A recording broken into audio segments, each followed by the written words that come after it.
I'm going to read aloud answers to some very popular questions, very common questions that we as bakers or enthusiastic bakers attempting to get better, we have a few questions, and here are some answers to those questions. Question number 1 asks, what does it mean when it says to grease and flour your pan?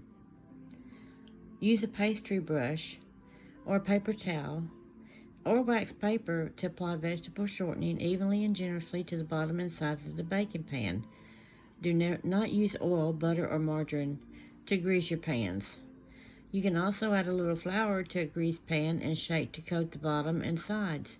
Invert the pan and tap gently to remove excess flour. Question number 2. What does it mean when it says add liquid and dry ingredients alternately? To keep the cream mixture light and fluffy, the remaining ingredients are added a little at a time, beginning and ending with the dry ingredients. A small amount of the flour mixture is added and blended in. Then a small amount of the liquid ingredient is added and blended in. This continues until both ingredients are used. This will also keep your batter light and airy. Number 3. What does it mean when it says cool on a wire rack? So racks raise the food up off the counter and allow air to circulate around the cake. The cake cools much faster and no moisture will form on the bottom. Wire racks are recommended because they are heat-proof and serve many purposes. When a recipe recommends cooling in the pan, you remove your cake from the oven and place pan on a wire rack. Other recipes will recommend cooling in the pan for a few minutes before turning out to cool completely.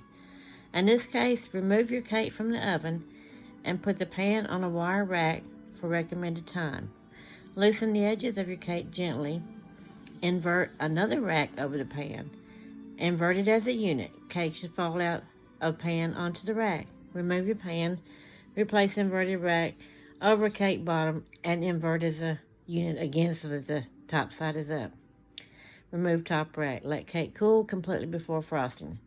Now, I'll tell you what, that sounds a lot of work to me just to cool on a wire rack. I think I'll use the first method that is suggested.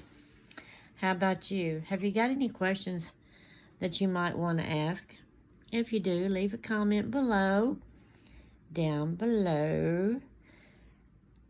Yes. Like and subscribe this video. And leave a comment and let me know if you have any questions, and I'll do a video to help answer yours. Watch for the next video coming up because I'm going to give you a yummy recipe for a banana sheet cake with an easy banana frosting that you can make. Thank you again for watching. Hit the notification bell also so you can be notified of the next video of recipes and little hints to come. Have a good day.